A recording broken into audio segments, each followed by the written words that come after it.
قرآن کریم کے اندر اللہ سبحانہ و تعالیٰ نے نفوس کی اقسام بیان کی ہیں کہ انسان کا جو ظاہری وجود ہے، اس ظاہری وجود کا جو نمائندہ ہے یعنی نفس، اس نفس کی اللہ سبحانہ و تعالیٰ نے ایک جگہ قسم بیان کی ہے، وما ابرئ نفسی ان النفس لامارۃ بالسوء۔ نفس امارہ کا ذکر فرمایا اللہ نے، اور دوسری جگہ اللہ سبحانہ و تعالیٰ نے دوسری قسم ذکر فرمائی، اور وہ سورۃ القیامہ کے اندر لا اقسم بیوم القیامہ ولا اقسم بالنفس اللوامہ، نفس لوامہ کے متعلق اللہ نے ذکر فرمایا۔ اور تیسرے مقام پر اللہ سبحانہ و تعالیٰ نے نفس کی ایک اور قسم ذکر فرمائی، اور وہ ہے سورۃ الفجر کے اندر یا ایتھا النفس المطمئنہ، نفس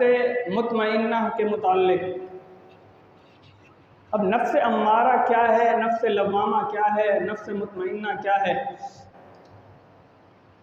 نفوس کے اقسام تو اللہ نے بیان کر دیے، اب اس کی تفسیر میں جب احادیث اٹھا کر پڑھتے ہیں اور سنتے ہیں علماء سے، تو الگ الگ ڈیفینیشن ہے، الگ الگ تعریفات ہیں۔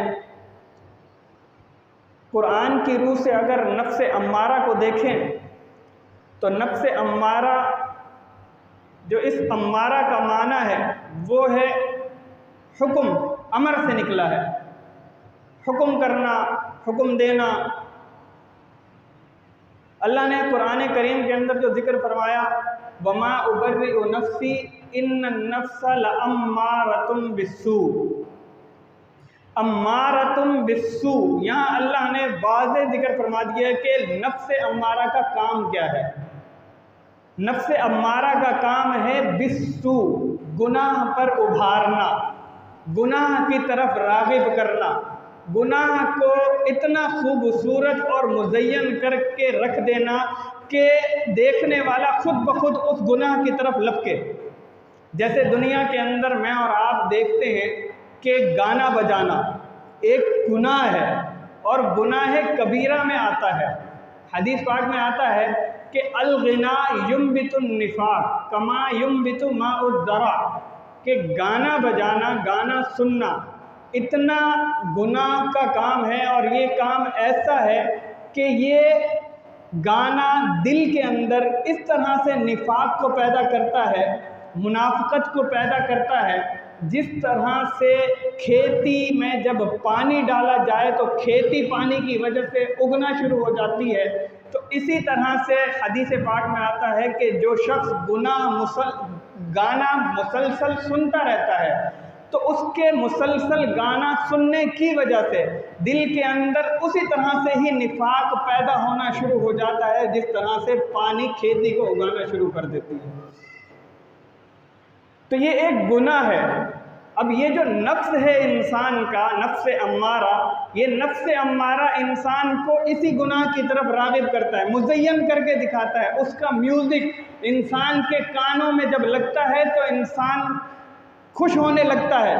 وہ سوچتا ہے کہ مجھے سکون مل رہا ہے، جبکہ وہ گناہ میں لگ کر اپنے دل کے اندر نفاق کو پیدا کر رہا ہوتا ہے۔ اسی طرح سے اور بھی بہت سارے گناہ ہیں۔ جھوٹ بولنا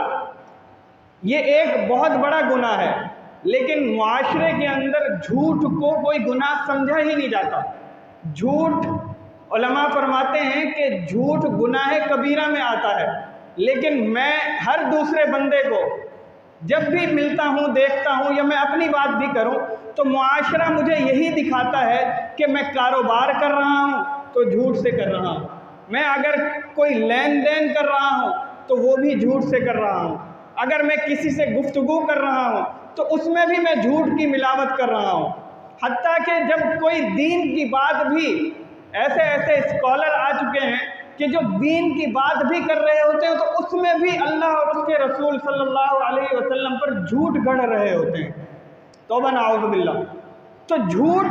ایک بہت بڑا گناہ ہے، لیکن یہ جو نفس امارہ ہے، یہ نفس امارہ انسان کو جھوٹ مزین کر کے، خوبصورت کر کے دکھاتا ہے۔ کیسے؟ وہ اس طرح سے کہ اگر میرے باس نے، میں کہیں کام کرتا ہوں، میرے باس نے مجھے کہا کہ تم نے یہ کام کیا، میں نے وہ کام کیا ہوتا ہے، لیکن میں اس وقت اپنے آپ کو بچانے کے لیے کیا کہہ دیتا ہوں، نہیں، اگر میں نے سچ بول دیا تو میری نوکری چلی جائے گی، مجھے فائر کر دیا جائے گا، تو میں بجائے سچ بولنے کے کیا کہہ دیتا ہوں، جھوٹ بول دیتا ہوں۔ وقتی طور پر نفس امارہ جو ہے یہ انسان کو یہ دکھاتا ہے کہ دیکھو تم سچ بولو گے تو نوکری چلی جائے گی، جھوٹ بولو گے تو نوکری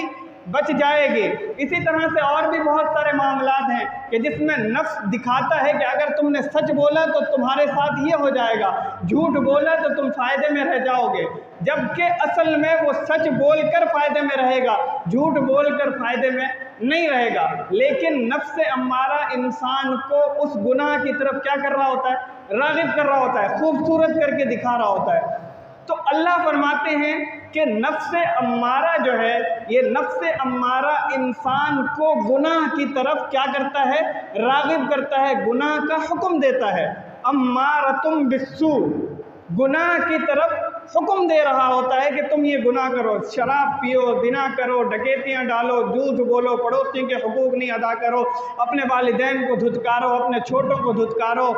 بہت سارے معاملات، ان میں نفس امارہ انسان کو گناہ کی طرف راغب کرتا چلا جا رہا ہوتا ہے۔ یعنی پھر انسان کہاں چلا جاتا ہے، اللہ سے دور ہو کر غفلت میں پڑ جاتا ہے۔ جب انسان اللہ سے دور ہو جائے، غفلت میں پڑ جائے، گناہ کی طرف راغب ہونا شروع ہو جائے، تو پھر اللہ فرماتے ہیں کہ اس کا ٹھکانہ سوائے جہنم کے اور کوئی نہیں ہے۔